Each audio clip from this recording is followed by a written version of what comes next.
What if I told you that sometimes the difference between life and death is nothing more than who answers when you knock? Tonight, I'm going to share a story that will change how you see desperation, how you understand courage, and how you think about the power of a single moment of human kindness. This isn't just another feel-good tale. This is about a mother who discovered that when the world turns its back on you, sometimes you have to break the rules to save the ones you love most. Picture this. You're standing in the pouring rain. Your child is dying in your arms, and you've just been told that help exists, but it's locked behind gates you'll never be allowed to enter. What would you do? How far would you go? Tonight's story will answer that question in ways that might surprise you. Before we jump back in, tell us where you're tuning in from, and if this story touches you, make sure you're subscribed, because tomorrow, I've saved something extra special for you. The thunderstorm that hit Millfield City that Tuesday night wasn't just bringing rain. It was bringing the kind of desperation that changes everything. Sarah Chen pressed her back against the cold brick wall of the convenience store, trying to shield her 6-year-old son Tommy from the wind that cut through their thin jackets like ice. Her phone had died hours ago. Her last $23 had gone to fever medicine that wasn't working. And now, as she watched Tommy's breathing become more labored with each passing minute, she realized that all her careful planning, all her budgeting, all her hopes meant nothing against the brutal mathematics of poverty. Tommy had been fighting this fever for 4 days now. What started as a simple cold had spiraled into something terrifying. His skin felt like fire under her touch, and the cough that racked his small body sounded hollow, dangerous. Sarah had tried everything she could afford. Over-the-counter medications, home remedies her grandmother had taught her, prayer. But tonight, as Tommy's lips took on a bluish tint and his eyes struggled to focus, she knew she was watching her son slip away from her. The emergency room at General Hospital had been her first stop 12 hours ago. The waiting room was packed with people just like her, clutching insurance cards that covered too little or holding nothing at all. After 6 hours of waiting, a tired-looking nurse had finally called Tommy's name. The doctor, barely older than Sarah herself, had taken one look at Tommy and delivered the news that shattered her world. Pneumonia, possibly complicated by other infections. He needed immediate treatment, specialized care, monitoring that could only happen through admission. The cost estimate made Sarah's knees buckle. $18,000 minimum. Insurance wouldn't cover it. Payment plans weren't available for amounts that large. The doctor's eyes were kind, but his words were final. Without payment guarantees, they couldn't admit Tommy. Sarah had begged. She had offered to clean the hospital, to work off the debt, to sign over her future paychecks for the next 5 years. The billing administrator, a woman who had clearly heard these pleas 1,000 times before, explained in a voice that managed to be both gentle and immovable that hospital policy was hospital policy. There were county programs, she said. Social services that might help, she suggested. But those processes took weeks, and Tommy didn't have weeks. He might not have days. Walking back through those automatic doors into the storm, carrying her son who seemed to weigh nothing at all, Sarah felt something break inside her chest that had nothing to do with her heart and everything to do with her faith in the world. She had played by the rules her entire life, worked 2 jobs to keep her family afloat after her husband died in the construction accident 3 years ago. Never asked for handouts, never blamed anyone else for her struggles.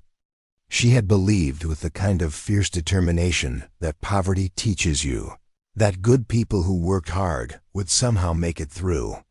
But tonight, holding her dying child in the rain outside a hospital that could save him but wouldn't, she realized that sometimes the rules are designed to keep people like her out. That's when she remembered Dr. Elizabeth Morgan. She had seen the woman's name in a magazine article at her dentist's office months ago. Pediatric specialist, graduate of Harvard Medical School. pioneering treatments for childhood respiratory diseases.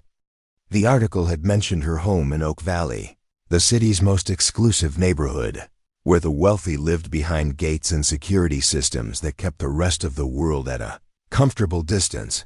Dr. Morgan was exactly the kind of specialist Tommy needed. But she was also exactly the kind of person who would never treat a patient like Tommy. Her private practice catered to families who could afford to pay cash for experimental treatments, not mothers who counted quarters to buy dinner. But as Sarah stood in that parking lot, watching Tommy's chest rise and fall with increasing difficulty, she realized that impossible was just another word for something she hadn't tried yet. The bus that would take her to Oak Valley ran until midnight. She had enough change for 2 fares. And somewhere behind those golden gates lived a woman who possessed the knowledge and skill to save her son's life. The decision crystallized in her mind with startling clarity. She was going to knock on Dr. Morgan's door. Preparing and narrating this story took us a lot of time, so if you are enjoying it, subscribe to our channel. It means a lot to us. Now back to the story. She was going to beg for help. And if that didn't work, she was going to keep knocking until someone, somewhere remembered what it meant to be human. What Sarah didn't know, as she climbed onto that last bus of the night with her fevered son in her arms, was that her journey to Oak Valley would change more than just Tommy's fate. Sometimes when you're desperate enough to break all the rules, you discover that the very people you thought would never understand are the ones who understand best of all. The bus wheezed to a stop at the edge of Oak Valley at 11:47 p.m., its diesel engine coughing like an old man with too many cigarettes behind him. Sarah stepped off into a world that felt like stepping onto another planet. Where Riverside District had cracked sidewalks and broken streetlights, Oak Valley gleamed under perfectly spaced LED lamps that cast everything in a warm, golden glow. Where her neighborhood smelled of exhaust and overflowing dumpsters, this place carried the scent of fresh mulch and expensive landscaping. Even the air felt different here, cleaner somehow, as if poverty and desperation couldn't cross the invisible lines that separated this community from the rest of the world. Tommy stirred in her arms as the bus pulled away, leaving them standing at the massive stone entrance to the subdivision. His fever had spiked during the 30-minute ride, and Sarah could feel the heat radiating through his thin jacket like a portable furnace. His breathing had developed a rattling quality that made her stomach clench with fear every time she heard it. She shifted his weight, trying to find a position that would help him breathe easier, but his head lolled against her shoulder with the boneless quality of a child whose body was fighting a battle it might not win. The entrance to Oak Valley looked more like the gateway to a medieval castle than the front door to a neighborhood. Twin stone pillars rose 15 feet into the air, topped with wrought iron fixtures that probably cost more than Sarah made in a month. Between them stretched an elaborate gate that moved with the smooth, silent precision of expensive machinery. Behind bulletproof glass, a security guard sat in a booth that looked more like the command center of a spaceship than a simple checkpoint. Multiple monitors displayed feeds from dozens of cameras positioned throughout the community. Motion sensors, thermal imaging equipment, and what looked like facial recognition software created a web of surveillance that would make a prison warden proud. Sarah approached the booth with Tommy cradled against her chest, hoping that the sight of a sick child might soften whatever protocol these people followed. The guard was a man in his 50s with silver hair and the kind of posture that suggested military training.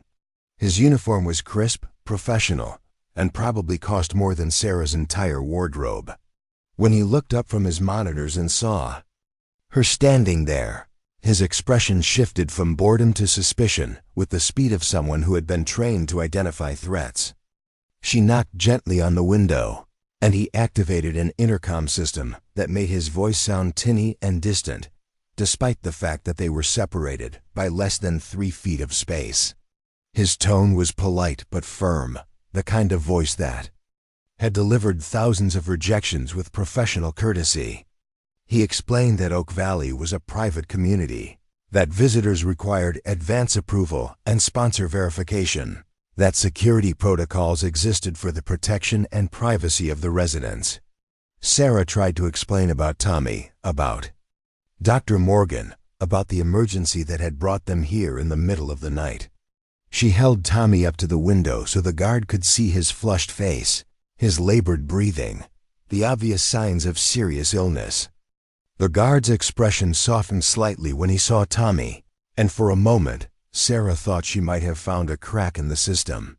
He leaned forward, studying Tommy's face through the glass, and she could see him weighing his training against his humanity. But then he shook his head and delivered the words that felt like a death sentence. Dr. Morgan didn't accept unscheduled visits. Emergency medical situations should be handled by calling 911. The hospital was only 20 minutes away. He was sorry, but he couldn't allow them entry without proper authorization. Sarah begged. She explained that they had already been to the hospital, that the hospital had turned them away, that Dr. Morgan was the only specialist in the city who could help Tommy.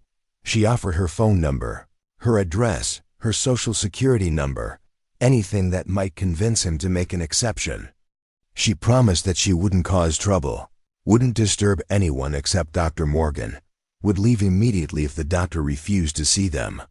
The guard listened with the patience of someone who had heard every possible variation of desperation, but his answer remained unchanged. Policy was policy.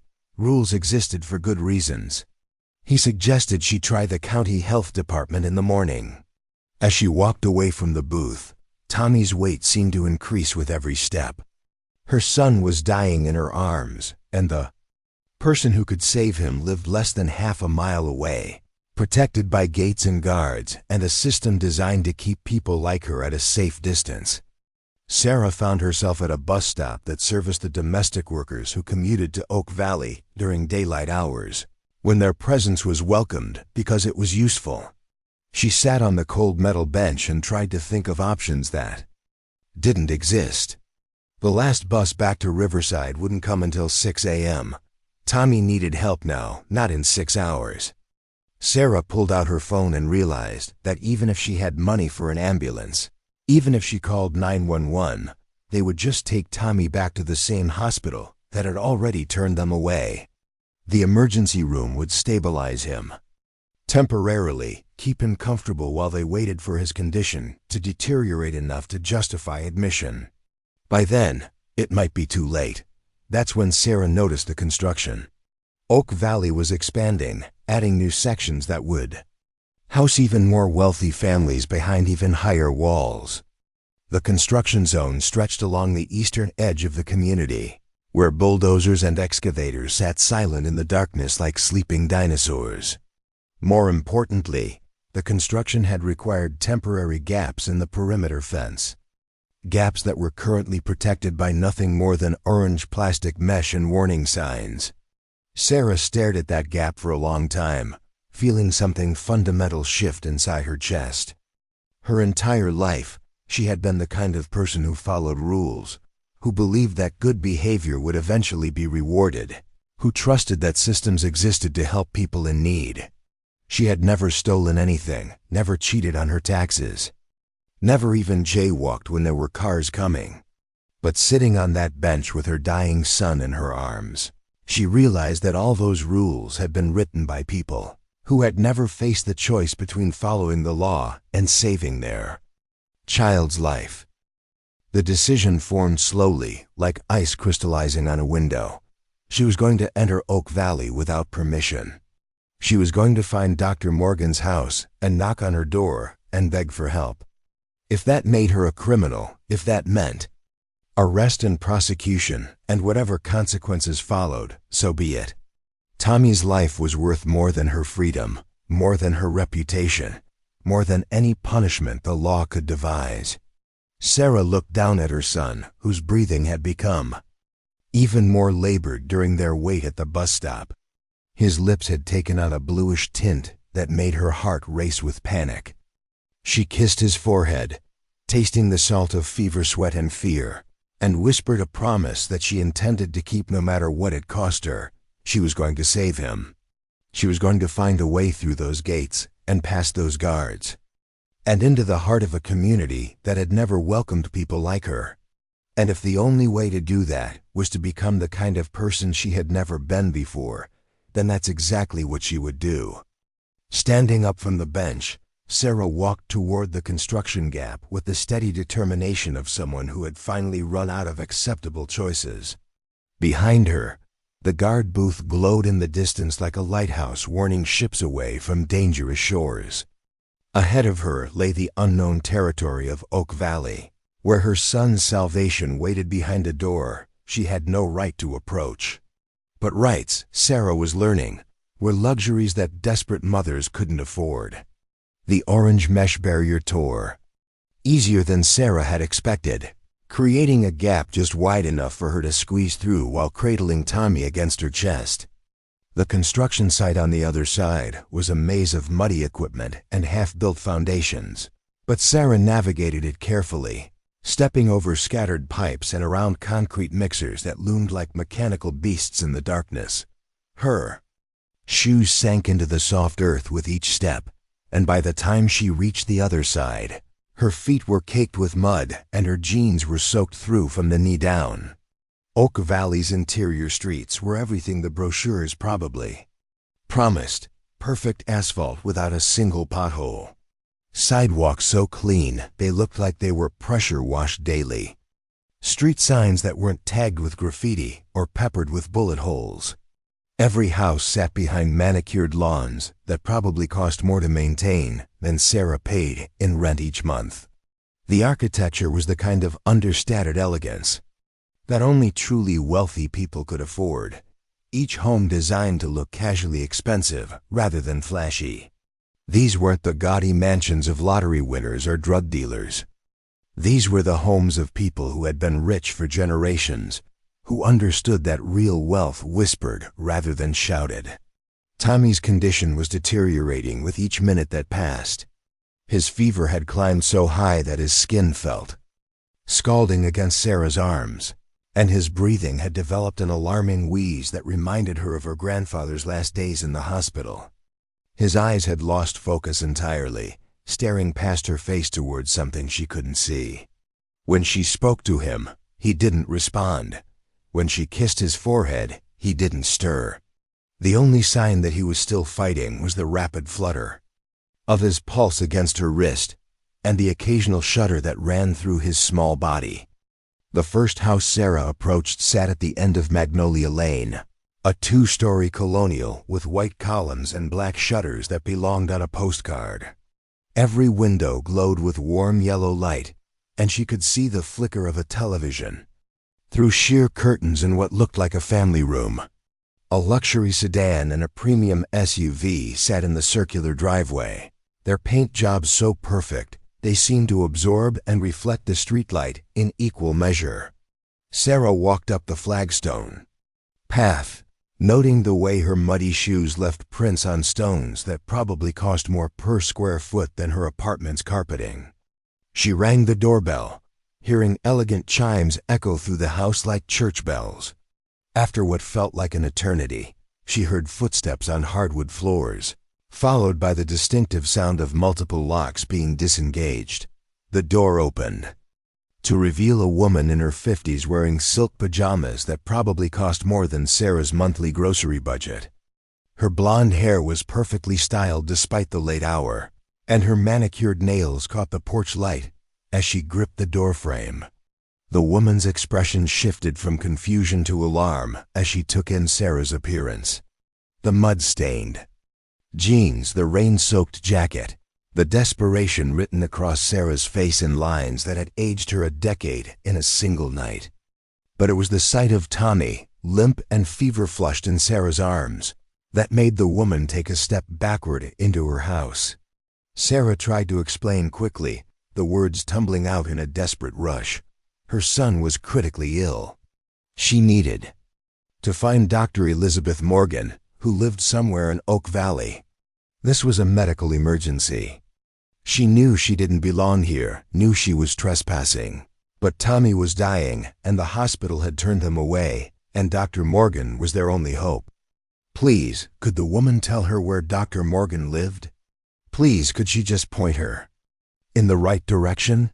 The woman listened with the kind of frozen politeness that wealthy people used when confronted with situations that didn't fit into their carefully ordered worlds. When Sarah finished speaking, the woman's response came in a voice that was firm, but not unkind. She was very sorry about Sarah's son, but she couldn't help with directions to other residents' homes. Oak Valley had strict privacy policies. Sarah needed to leave immediately, or the woman would have no choice but to call security. There were proper channels for medical emergencies. Sarah should take her son to the emergency room. The door closed with a soft but final click, leaving Sarah standing alone on the porch with Tommy growing heavier in her arms.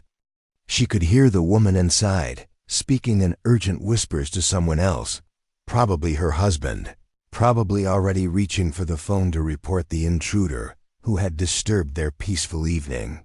The second house was a sprawling ranch style with floor-to-ceiling windows that offered glimpses into rooms that looked like museum displays. A man answered the door this time, wearing a bathrobe that probably cost more than Sarah's monthly salary.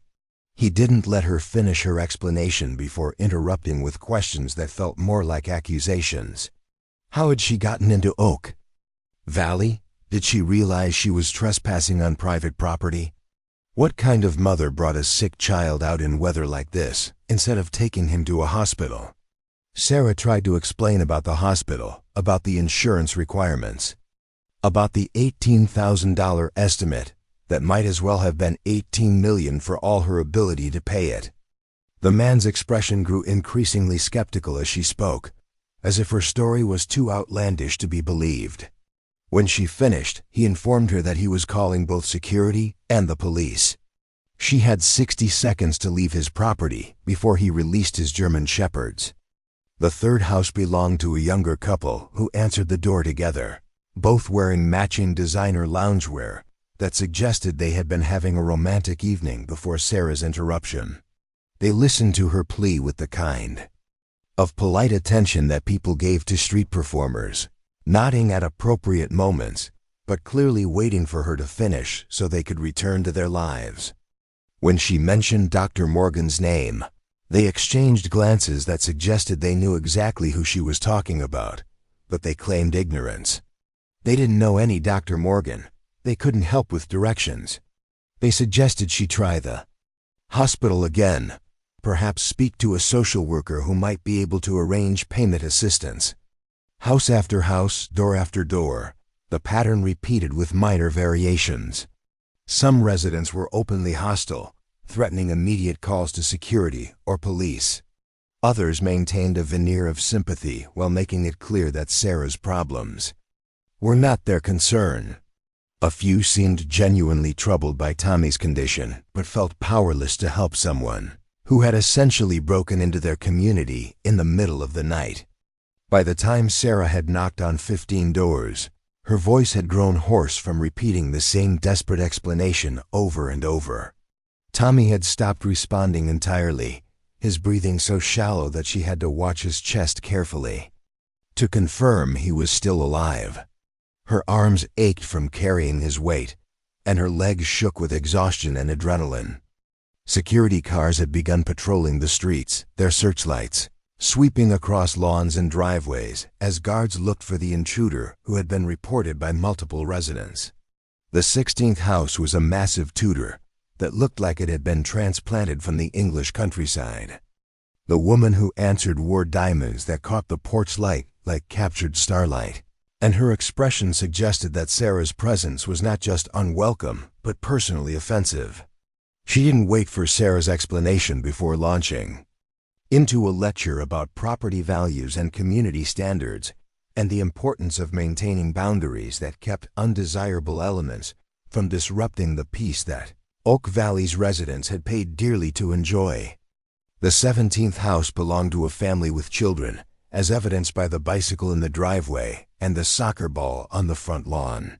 Sarah thought surely parents would understand, would be moved by the sight of Tommy's condition to offer some assistance. But the mother who answered the door took one look at Sarah's muddy clothes and disheveled appearance, and immediately stepped back, shielding her own children from view as if poverty might be contagious. She offered to call an ambulance, but when Sarah explained that she had already been to the hospital, the woman's sympathy evaporated into the kind of judgmental coldness that suggested she believed Sarah was somehow responsible for her son's condition. By the 20th house, Sarah was operating on pure desperation and muscle memory. Her pleas had become rote recitations, her hope worn down to a stubborn refusal to give up while Tommy still drew breath. Each rejection felt like another nail in her son's coffin, but she couldn't stop knocking because stopping meant accepting that her child was going to die while help existed just out of reach. The 20th door closed with the same finality as all the others, and Sarah found herself standing in the middle of Elm Street with nowhere left to turn. Security cars were converging on her location, their headlights cutting through the darkness like prison searchlights. Tommy was barely breathing, his pulse so faint she could hardly feel it. In her desperate journey through Oak Valley, she had discovered something that cut deeper than Tommy's illness. She had learned exactly how much her son's life was worth to the people who had the power to save it.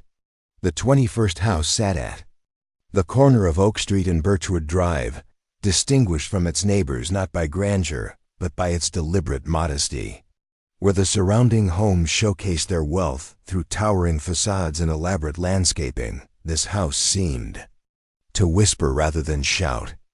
The front yard was neat but unpretentious, with native plants that required less water than the exotic gardens surrounding it. A single car sat in the driveway, a well-maintained Honda Civic that looked practical rather than prestigious. Even the porch light seemed softer somehow, casting a warmer glow than the harsh security lighting that illuminated the other properties. Sarah approached this final door with the mechanical movements of someone who had exhausted every emotion except the raw determination to keep moving forward. Tommy felt impossibly light in her arms now, as if his spirit was already beginning to separate from his failing body. His breathing had become so irregular that she found herself holding her own breath during the long pauses between his shallow inhales. The fever had peaked at a level that made his skin feel like touching a radiator, and his lips had taken on the grayish-blue color that she recognized from her grandmother's final days. Behind her, the security vehicles were getting closer, their engines humming with the quiet efficiency of expensive machinery. She could hear radio chatter from their communication systems, brief bursts of static punctuated by codes and coordinates that she didn't understand, but recognized as the language of her imminent capture. The residents of Oak Valley had made their position clear through 20 consecutive rejections.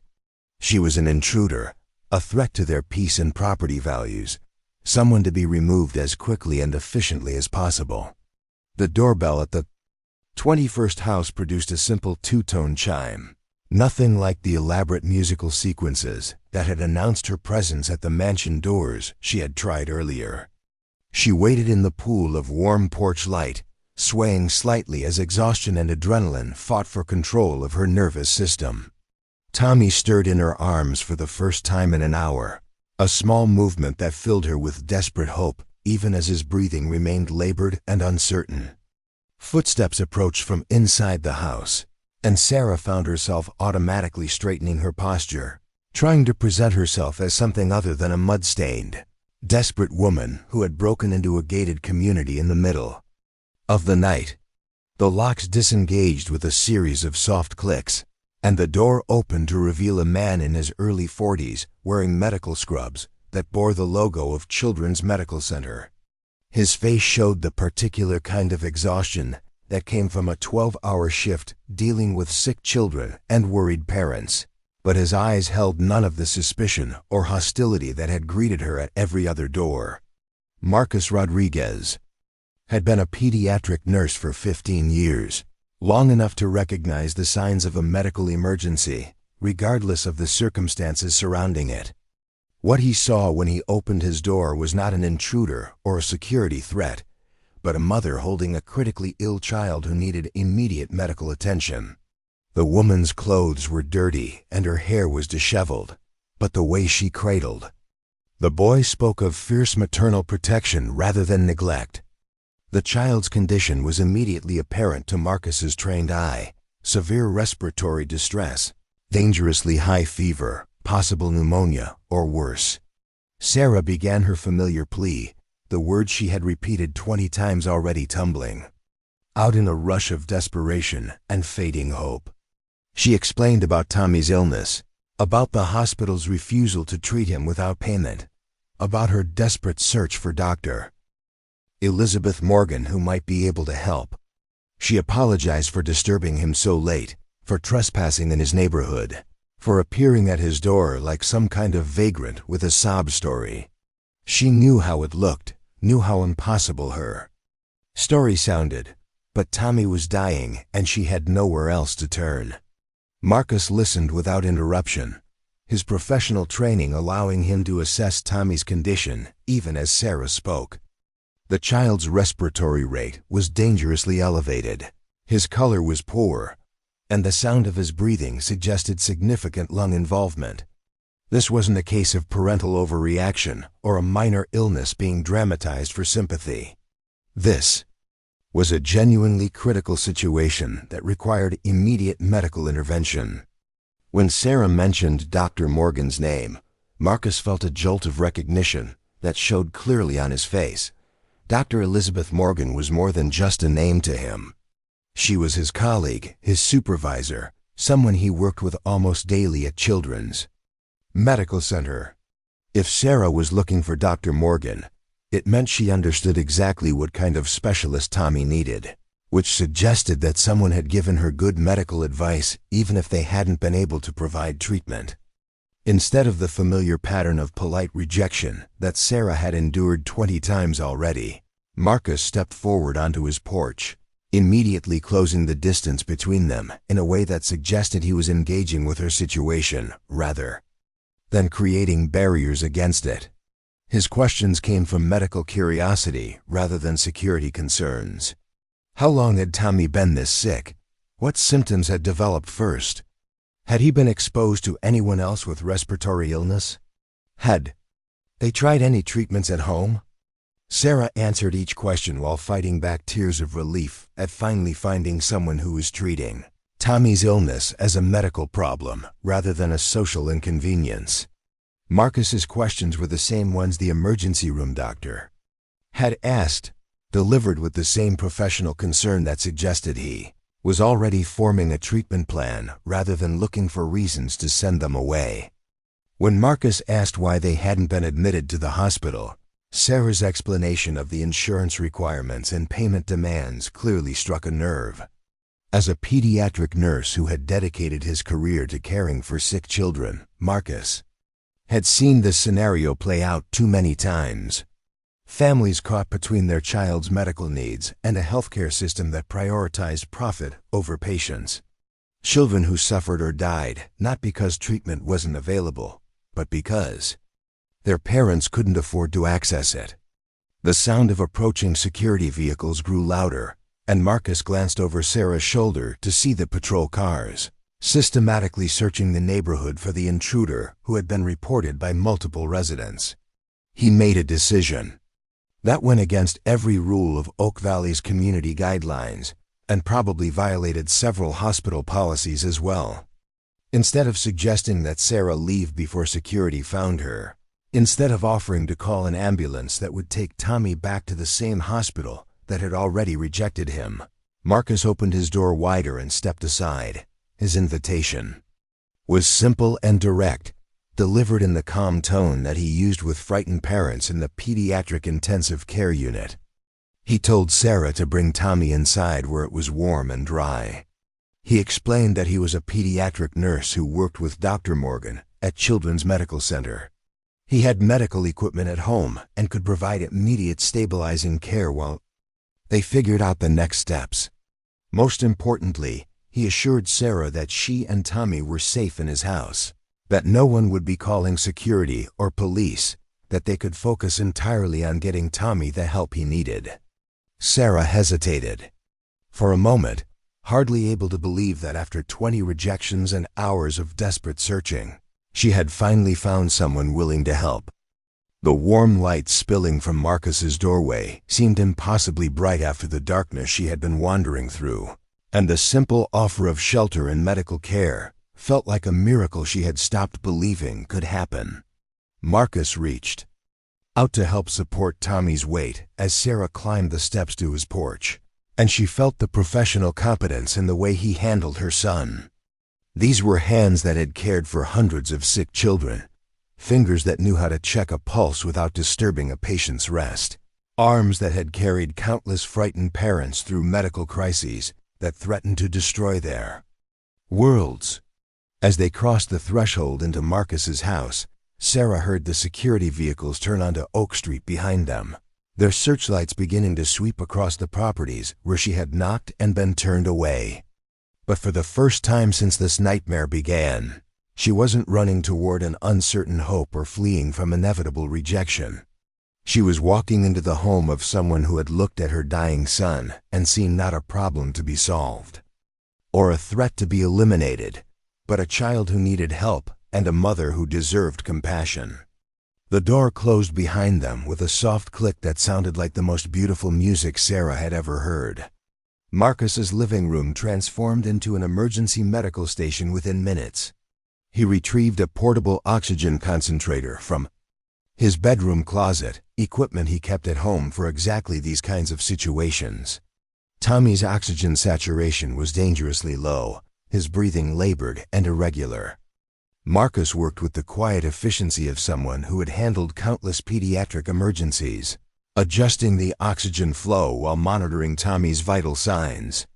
Within an hour, Dr. Elizabeth Morgan arrived at Marcus's house, carrying a medical bag that contained everything needed for emergency pediatric care.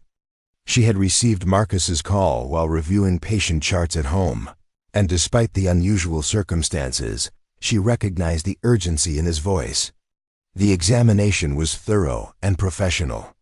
Tommy was suffering from severe pneumonia complicated by dehydration and malnutrition. Dr. Morgan made arrangements for Tommy's immediate admission to Children's Medical Center under her direct care, bypassing the insurance requirements that had prevented his treatment earlier. The medical staff worked through the night, administering 4 antibiotics and monitoring his recovery. By morning, Tommy's fever had broken and his breathing had stabilized. 3 weeks later, Tommy was completely recovered, playing in Marcus's backyard with other children from the neighborhood. Sarah had found work at the hospital as a patient advocate, helping other families navigate the same system that had nearly cost her son's life. The 21st door had opened more than just a house. It had opened a new chapter where compassion proved stronger than policy. Up next, you've got 2 more standout stories right on your screen. If this one hit the mark, you won't want to pass these up. Just click and check them out.